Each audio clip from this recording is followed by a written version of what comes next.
Mickey 17, esse novo filme do diretor sul-coreano Bong Joon-ho, não é uma obra-prima irretocável como Parasita, o seu filme anterior, mas também não precisa ser. Eu entendo a expectativa gerada nesse intervalo de 6 anos entre aquele filme super premiado e essa nova ficção científica espacial, mas eu acho que a gente pode aproveitar bem mais esse novo lançamento quando aceita que ele não existe para superar o filme anterior, mas sim para que o diretor se divirta com a aparente liberdade criativa conquistada pelo prestígio de Parasita. Em Mickey 17, ele parece fazer isso muito bem, trabalhando na sua zona de conforto, que é a crítica ácida ao capitalismo, denunciando seus representantes idiotizados enquanto fica do lado daqueles que sofrem nas suas mãos. Isso é algo presente em todos os filmes desse cineasta e nunca de um jeito sutil, mas Mickey 17 mira muito mais no tom e no escopo dos filmes ocidentais do Bong Joon-ho, como Okja e O Expresso do Amanhã,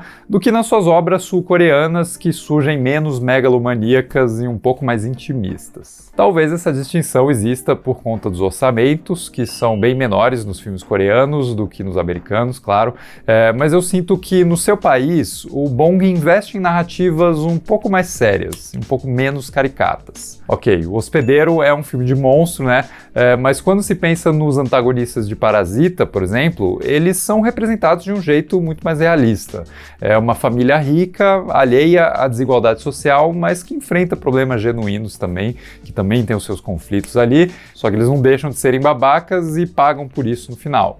Já em Okja e O Expresso do Amanhã, me parece que o Bong não resiste em pesar um pouco a mão na caricatura, tirando sarro dos vilões ocidentais de um jeito bem mais escrachado, como a gente vê na personagem da Tilda Swinton em ambos os filmes, ou então no Jake Gyllenhaal, surtadão em Okja, e agora em Mickey 17, nas figuras ridículas interpretadas pelo Mark Ruffalo e a Toni Collette. O Mark Ruffalo, aliás, que parece ter se divertido tanto com esse tipo de personagem patético em Pobres Criaturas, que resolveu seguir numa linha parecida aqui em Mickey 17. Na trama, ele interpreta o Kenneth Marshall, um político populista e fracassado em se eleger, que resolve se mandar para o espaço com seus seguidores fanáticos que usam bonés vermelhos, em busca de colonizar um novo planeta, já que a Terra está cada vez pior. E essa viagem acaba sendo a solução encontrada pelo Mickey, interpretado pelo Robert Pattinson, para fugir dos agiotas que querem fazer picadinho dele depois que o seu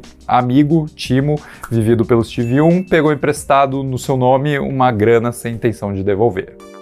E aqui eu vou mergulhar de cabeça no que eu considero o maior atributo desse filme. O Robert Pattinson tá simplesmente incrível nesse papel. Isso nem deveria ser surpresa alguma, já que ele é um dos atores mais experimentais da sua geração atualmente. Eu adoro como ele se arrisca sem medo do ridículo em papéis super diferentões. Ele não tá nem aí pra sua carinha bonita e o quanto ela lucraria em filmes comuns que se aproveitariam dessa aparência. O que ele curte mesmo é interpretar figuras patéticas, alucinadas, depravadas ou só bobocas mesmo, fazendo personagens vacilões e cada vez mais distantes desse ideal masculino. E esse é o caso do Mickey, que narra boa parte do filme com uma voz insegura que parece sair do Steve Buscemi, principalmente na excelente introdução da trama, né, que aborda toda a sequência de eventos que levaram ele até um momento particular da sua vida, ou das suas vidas, já que o Mickey é um descartável. Ou seja, alguém que foi escaneado no começo dessa viagem espacial e que tem a sua memória e as suas características físicas guardadas no backup para que ele possa morrer interminavelmente em missões importantes ou triviais, sendo meio que um escudo humano reciclável para todas as pessoas da nave. Se rola algum problema lá fora, eles mandam o Mickey resolver. E se esse problema é insolucionável, eles deixam o Mickey morrer e depois simplesmente imprimem de novo, continuando esse ciclo de uso e descarte. E as mortes são até propositais, né? Planejadas. O Mickey é enviado para respirar o ar tóxico do novo planeta que eles descobrem, chamado Niflheim, para justamente pegar os vírus desse lugar e contribuir para a criação de uma vacina. Nem que para isso ele precise falecer contaminado várias e várias e várias vezes. Isso, na verdade, não importa, porque é sempre possível reimprimir um novo Mickey. Alegoricamente, é sempre possível contratar um novo trabalhador infeliz para ser explorado. Aliás, mais um toque do humor delicioso do diretor, né? Eu adoro a forma como o Mickey é impresso sempre do mesmo jeito desengonçado, como se fossem folhas de papel saindo de uma impressora comum, né? Com aquelas travadinhas eventuais, ou mesmo com a desatenção dos cientistas ao redor, que às vezes deixam esse corpo impresso cair no chão como se ele fosse um saco de carne qualquer. Mas enfim, eu gosto muito de todo esse começo do filme que detalha as diferentes missões fatais do Mickey nesse caminho para que ele se torne a versão 17 do título, e que encontra a reviravolta da trama quando os cientistas imprimem a versão 18 sem que a 17 tenha morrido, o que gera todo um atrito entre os dois Mickeys, né? Cada um querendo ser aquele que permanece, seguindo o mantra clássico do Highlander, de que só pode haver um. Mas a partir desse momento, o que já era uma ótima atuação do Robert Pattinson vira um verdadeiro show de performance, já que os dois Mickeys, em teoria, são idênticos, e o cara consegue fazer a gente perceber exatamente quem é o 17 e quem é o 18. Enquanto o 17 é um cara muito mais acomodado e até acostumado aos infortúnios da sua profissão, num otimismo absurdamente carismático que nos coloca muito do seu lado, o 18 surge bem mais revoltado com essa situação e pronto para tomar atitudes drásticas que revolucionem sua vida e a dos outros ao redor também. E o Pattinson encontra várias formas de representar essa diferença, seja pela movimentação desengonçada e hesitante do 17, em contraste com a postura firme e o olhar marcante do 18, ou mesmo nas vozes diferentes que ele utiliza, sendo a do 17 bem mais anasalada e carregada de um sotaque menos articulado, e a do 18 muito mais próxima da voz grave e séria que ele usou como Batman, por exemplo. O Pattinson, inclusive, cita referências como o Jim Carrey em Debi Lloyd, o desenho Ren e Stimpy da Nickelodeon e até o reality show Jackass, ótimas evidências dessa amplitude na composição do personagem. Aliás, é interessante que exista essa diferença entre os dois clones, pensando que, em tese, eles deveriam ser exatamente iguais. Mas eu não vejo isso como um buraco de roteiro, aliás, eu nem sou de ficar me incomodando com os supostos buracos de roteiro, mas eu acho que o filme trabalha, nessa diferença, justamente a inevitabilidade da singularidade de um indivíduo, no sentido de grandes corporações quererem sempre homogeneizar pessoas e produtos, seja para vender algo em larga escala, seja para nivelar sua força trabalhadora numa única massa indistinguível e desumanizada. Mas daí surgem dois Mickeys com personalidades bem opostas, talvez num aceno bem forte para a resiliência da individualidade, mesmo quando todo um sistema deseja enxergar essas pessoas como se fossem só números sem rosto, inferiorizados e descartáveis. E daí vem essa questão do descarte, né, que me deixou levemente perplexo, porque eu fiquei pensando no seguinte paradoxo. Ao mesmo tempo em que o Mickey vive uma rotina de morte eterna, sempre perdendo a sua vida de novo, de novo e de novo, ele também experimenta uma espécie de vida eterna, já que ele sempre volta. Mas será que a consciência do Mickey que morre é a mesma do Mickey que volta a viver? Ou ele retorna só com a memória do anterior, mas sendo uma alma completamente nova, o que significaria que cada versão do Mickey existe mesmo só nesse curto período de tempo entre o despertar e o falecer, só que ele sequer sabe disso, né? Já que ele pensa que ele vai voltar. Mas quem acaba voltando é o próximo Mickey, que na verdade surge achando que ele existe desde a versão original, sendo que ele só passou a existir mesmo quando ele foi impresso, né? A sua memória só foi copiada dos outros e colada nele. Enfim, desculpa se ficou confuso. Essas são ideias que, infelizmente, o filme nunca explora, né?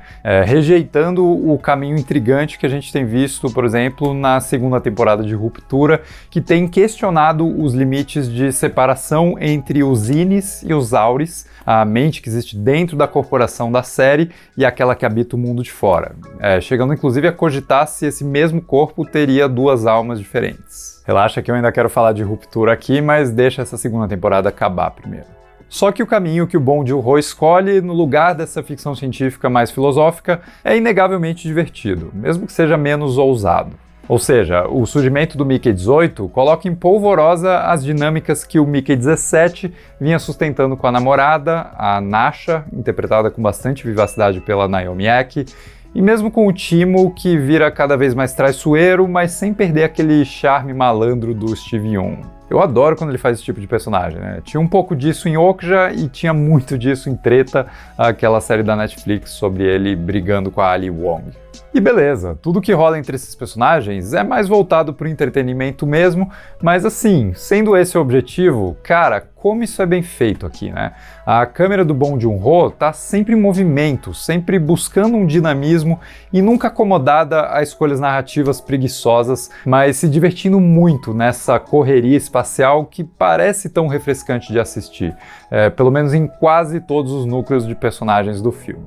Vamos analisar alguns pequenos incômodos que eu tive, porque é justamente na caricatura extrema do Mark Ruffalo, da Toni Collette e da sua seita de fascistas espaciais que o filme perde um pouco do seu apelo mais original, na minha opinião. Não que essa caricatura não devesse existir, ou mesmo que o Bong e os atores não façam isso bem, mas para mim, nessa terceira investida do diretor nesse território familiar, a distopia satírica e exagerada na sua crítica social, eu sinto que a piada fica um pouco mais previsível, principalmente em como ela rende um desfecho que me pareceu muito mais convencional no último ato da história. O que era um filme excêntrico, imprevisível e repleto de um humor bem peculiar, característico desse diretor, vira uma aventura espacial de proporções épicas como tantas outras que a gente já viu, com a diferença já mencionada de que a direção do Bong Joon-ho é tão afiada que mesmo nesse trecho mais protocolar da história, ele ainda entrega cenas muito bem construídas, que se destacam bastante em termos de ritmo e apelo visual e capacidade de emocionar,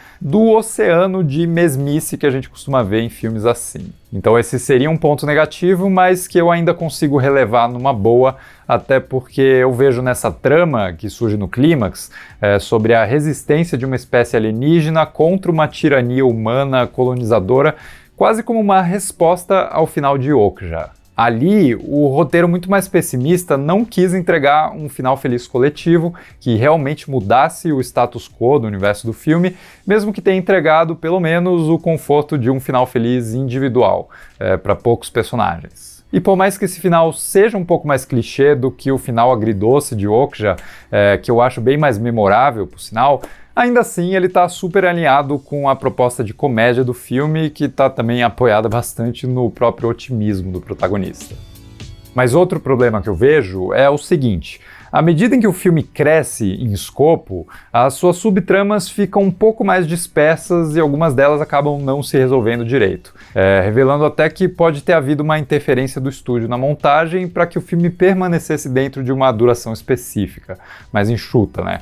E para isso acontecer, partes da história tiveram que ser cortadas ou abreviadas. Eu vejo essa característica incompleta em personagens como a Kai, por exemplo, que parece abrir espaço para que o filme explore outra dinâmica amorosa com o protagonista, mas essa possibilidade acaba sendo super mal explorada até que ela é abandonada sem muito alarde, né? Reparem, inclusive, como a Kai desaparece no clímax e depois reaparece quando tudo já foi resolvido. E mesmo os vilões carregam resquícios de uma trama maior, principalmente pensando na máquina de reimpressão humana, mas o corte final do filme não entrega se esses detalhes realmente eram mais envolvidos ou se eles só estão lá para servir a história principal do jeito que estão mesmo, de um jeito meio incompleto. Enfim, eu citei esses detalhes, mas na boa. Nada disso influenciou o quanto eu gostei do filme, mesmo que ele seja, sim, um pouco mais irregular do que a gente esperava e menos inesquecível do que Parasita. Até menos pretensioso, no caso, né? O que eu acho ótimo. Quem dera outros diretores vencedores do Oscar resolvessem só se divertir por um tempo até encontrarem um novo projeto super ambicioso. É o que eu espero que aconteça com o Nolan, em Odisseia, por exemplo. E se todo filme bom, mas não espetacular, fosse no nível dos filmes do Bong Joon-ho, a gente estaria muito bem servido, né? Ele realmente é um autor muito distinto e eu adoro habitar os mundos sombrios e cômicos e pessimistas e emocionantes e cínicos que ele cria. Inclusive quando ele mistura todas essas emoções que parecem não combinar tanto assim, mas que na mão dele se tornam algo muito bacana de assistir. Mas diz aí nos comentários o que você achou de Mickey 17, vamos continuar essa discussão. E se gostou do vídeo, não esquece de deixar um like, se inscrever no canal e apertar uma novidade, o botão de hype aqui embaixo, né, que adiciona uns pontos para esse vídeo e ajuda o YouTube a entender que ele pode recomendar esse vídeo para mais pessoas. Se você puder fazer isso, eu agradeço demais e a gente se vê no próximo vídeo.